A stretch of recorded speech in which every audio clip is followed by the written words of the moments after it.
या वो मुझे बुलाएंगे।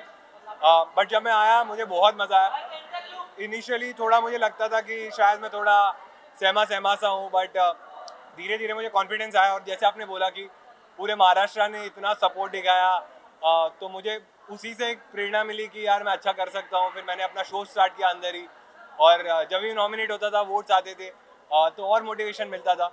क्योंकि एक चीज़ क्लियर थी, मैं जैसा हूँ वैसे रहूँगा। मैं हमेशा रियल रहा, मैंने कभी फालतू झगड़े नहीं किए, कोई चीज़ करी नहीं वैसी। बट हाँ, इन दी एंड जब भी मैं टॉप 5 में पहुंचा, बहुत ही प्राउड मोमेंट था मेरे लिए। मैंने ऐसे सोचा नहीं था इनिशियल टाइम कि मैं वहाँ तक पहुंच जाऊंगा, बट एक बार तुम पहुंच जाते हो फिर तुम्हें लगता है कि तुम्हें जीतना ही चाहिए। बट टॉप 5 में मुझे एक अच्छा मोमेंट ये था कि मैं और गौरव भाई साथ में थे। हमने जर्नी हमेशा साथ में थी, हमारे बेड भी साथ में थे। तो मैं ऐसा था कि हम दोनों ने टॉप 2 में जाना चाहिए। बट जैसे आपने पूछा, मैं टॉप 2 में नहीं पहुंच पाया, मैं टॉप 3 तक पहुंचा। एक्सपेक्टेड नहीं था, ऑब्वियसली कोई भी कंपटीशन में तुम जाते हो, तुम हमेशा चाहते हो कि तुम जीत जाओ। बट ऐसे मुझे कोई हार्ड फीलिंग्स नहीं है। जो चीज़ मुझे करनी थी, जो लोगों का प्यार मुझे मिला, उससे मैं बहुत खुश हूँ। मैंने बहुत सारी चीज़ें सीखी, कुछ गलतियाँ मैंने करी, उसमें भी मैंने इंप्रूवमेंट कैसे करना है सीखा। तो ठीक है यार, गेम का ये पार्ट है। जैसे मुझे लग रहा था कि मुझे टॉप 2 में आना चाहिए या विनर होना चाहिए, बाकी लोगों को भी लगना चाहिए। तो उनको भी लग रहा था, शायद उनको थोड़ा ज़्यादा प्यार मिला रहेगा। बट जितना प्यार मुझे मिला है, मैं बहुत ज़्यादा खुश हूँ उसकी।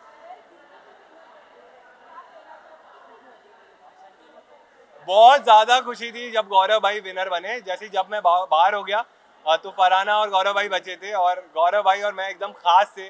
तो मैं ऐसा था कि अगर मैं नहीं तो गौरव भाई नहीं जीतना चाहिए। तो मुझे बुरा लगा था जब मैं आउट हो गया, बट अगर गौरव भाई नहीं जीते तो शायद मुझे ज़्यादा बुरा लगता कि हम दोनों भी नहीं जीत पाए। बट बहुत ज़्यादा खुशी है कि गौरव भाई जीत गए, और ऐसा लग रहा है कि मैं खुद भी जीत गया उनके साथ।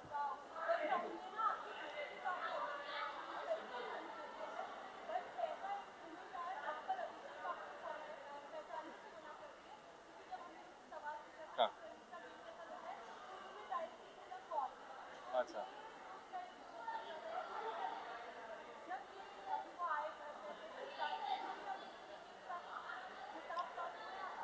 तो यार, बातें मेरी उनसे, फ्रैंकली स्पीकिंग, अभिषेक से मेरी बातें थोड़ी कम हुई आज। बट वही है, दोस्ती में तुम एक्सपेक्ट करते हो, इसीलिए तुम्हें बुरा लगता है। मुझे लगता है कि एक दिन के लिए उसको अभी और बुरा लग रहा है, क्योंकि आज उसने मुझे पहली बार मिला वो शो के बाद। बट मुझे लगता है मैं उससे बात कर लूँगा, मैं अपना साइड भी उसको एक्सप्लेन करूँगा, तो वो मान जाएगा। क्योंकि दोस्ती में यही रहता है ना कि तुम जो भी है, दोस्तों का हाथ नहीं छोड़ते। जो सिचुएशन मेरे साथ थी, वो सिचुएशन ये नहीं थी कि मैं मुझे किसको बाहर निकालना है। मेरे साथ सिचुएशन ये थी कि मुझे किसको बचाना है। तो वो टाइम पे मैंने अशनूर को चूज़ किया। बट बजाज भी मेरे लिए बहुत इंपॉर्टेंट है, और वो रहेगा भी।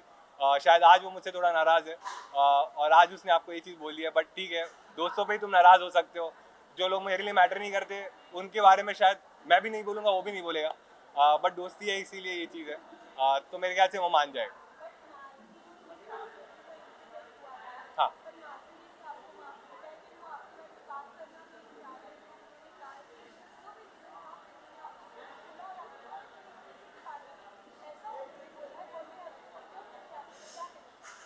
यार, आप सबने शो तो देखा ही है। मैं जैसा भी था घर में, एक चीज़ मैंने हमेशा फॉलो की कि जो भी मेरे दोस्त थे, उनके साथ मैं लॉयल था, और मैं उनको जो भी फीडबैक रहता था मुंह पे देता था। मालती के तो भाई ने भी आके उसको बताया था कि मैंने उसके पीठ पीछे कभी कोई चीज़ बोली नहीं है। अगर कोई चीज़ लगती थी, मैं उसको मुंह पे बोलता था। और ये ह्यूमर का ना, ये स्टैंड अप का थोड़ा प्रॉब्लम है कि जोक्स कभी कभी तुम्हें बुरे लग जाते हैं, मजाक कभी इधर उधर हो जाता है। तो जो चीज़ का उसको बुरा लगा था, उसके लिए मैंने एंड में उससे सॉरी भी बोला था। बट अनफॉर्चुनेटली वो सेम डे एविक्ट हो गई थी, तो शायद हमें बात करने का मौका नहीं मिला। आज जब वो मिली मुझसे, तो हमने कुछ बातें करी। तो शायद वही है, जैसे बजाज थोड़ा नाराज़ है, मालती भी थोड़ी नाराज़ है। तो मेरे ख्याल से विद टाइम सब सही हो जाएगा। और होपफुली जैसे ही शो खत्म होता है, मैं लाइफ में ये चीज़ फॉलो करता हूँ कि बुरी चीज़ें तुम भूल जाओ, अच्छी चीज़ें तुम आगे लेके जाओ। तो जो जिनको भी मैंने दोस्त बोला है, उनके साथ मैं ट्राई करूँगा कि मेरी ऐसी इक्वेशन रहे, और मैं फ्यूचर में भी उनके साथ मेमोरीज बनाऊँ। यार, अभी तक तो शायद नहीं किया है, बट जब सलमान सर ने उसको पूछा, तब शायद उसने बोला कि अब उसके मन में उतना कुछ है नहीं। बट ठीक है, कोई कोई चीज़ ऐसी रहती है, तुम ओवरनाइट नहीं भूलते। और दोस्ती में क्या है, जब जैसे आप लोग के भी दोस्त रहेंगे, लेकिन हर चीज़ आपकी ना टीवी पे नहीं आती, तो तुम उतना उसको भूल जाते हो या लेट गो करते हो। यहाँ पे क्या है, हर चीज़ ना टीवी पे आ जाती है, तो तुम्हें ये भी लगता है कि ये चीज़ इसने मुझे 100 करोड़ लोगों के सामने बोल दी, तो तुम्हें ज़्यादा बुरा लगता है। तो अब जब शो खत्म हो गया, तो अब देखने वाले उतने लोग नहीं है, तो शायद थोड़ा जल्दी मान जाए ये लोग।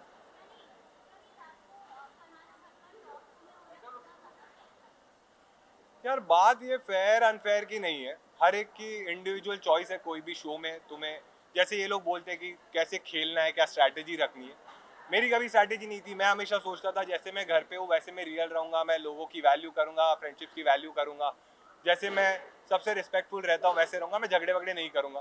फरहाना की शायद अलग स्ट्रैटेजी थी, उसके लिए वो वर्क करी। वो ऐसे शो में अगर तुम टॉप 5 या टॉप 2 तक पहुंच रहे हो तो तुमने कुछ सही तो किया, शायद ऑडियंस को पसंद आया, उन्होंने उसको वोट किए।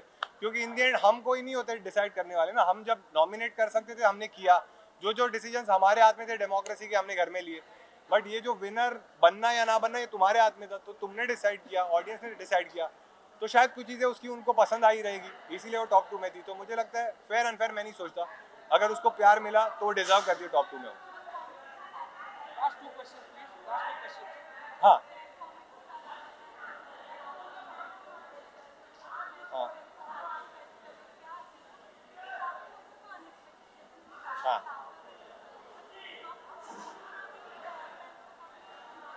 हाँ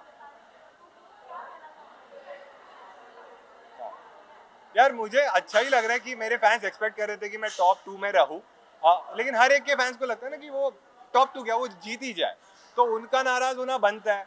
बट जब कोई, जैसे मुझे क्रिकेट बहुत पसंद है, क्रिकेट में हमेशा तुम सोचते हो कि तुम्हारी टीम जीते, बट अगर कोई और टीम जीत जाती है तो मैं कभी ये नहीं सोच सकता ना कि यार ऑस्ट्रेलिया तो घटिया टीम है, डिजर्व ही नहीं करती जीतना। तो लेकिन फिर भी मैं अपनी टीम से प्यार तो करता हूँ, तो मैं अपने फैंस की रिस्पेक्ट करता हूँ। मुझे बहुत अच्छा लग रहा है कि उन्होंने उतना प्यार दिया मुझे। बट ये मुझे लगता है कि ठीक है, अगर कोई इंसान विनर बना है या रनर अप बना है तो उसने भी शायद उतनी मेहनत की, शायद उसका पर्सपेक्टिव अलग था, मुझे वो सही नहीं लगता था। बट कुछ लोगों को शायद कोई तो चीज़ रही जो पसंद आई रहेगी, इसीलिए वो टॉप 2 में था। तो ठीक है यार, ये गेम था, खत्म हो गया है। अगर तुम्हें लगता है मैंने कोई चीज़ सही करी है तो तुम मुझे आगे भी सपोर्ट कर सकते हो।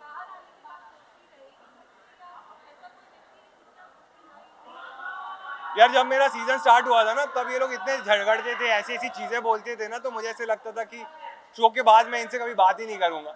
बट जब मुझे धीरे धीरे समझा ये लोग तो ये खेल ही रहे थे, इनकी ये स्ट्रैटेजी थी, इसलिए वो लोग ये सारी चीज़ें कर रहे थे। और धीरे धीरे मैंने भी समझ लिया कि तुम जितना लोगों को माफ़ करोगे शायद तुम ही इतने बड़े इंसान बन जाओगे। और शो के बाद तो तुम्हारी लाइफ अलग है, तो मैं अपनी लाइफ अलग जीऊँगा। कभी हम सामने आए मैं सबसे बात बात कर लूँगा, बट जिनको मैंने दोस्त माने हैं उनसे मैं हमेशा टच करूँगा।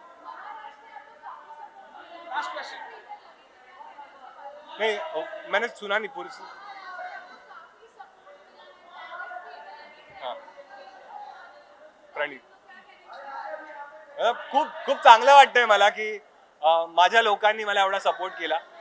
क्योंकि मैंने जैसे शो में भी बोला था कि मैंने जब स्टैंड अप करना चालू किया था मैं हिंदी में करता था, और हमेशा से मेरा एक सपना था कि लाइफ में ना एक बार मैं मराठी स्टैंड अप का एक ऐसा शो करूं जिसमें ऑडिटोरियम में लोग आए, और वो सक्सेसफुल हुआ।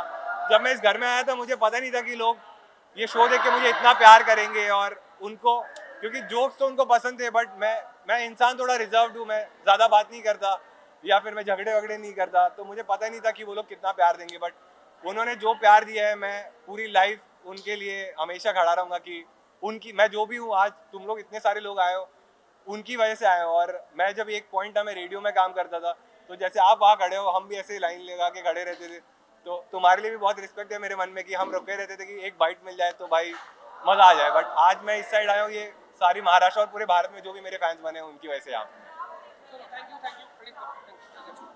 Thank you thank you thank you.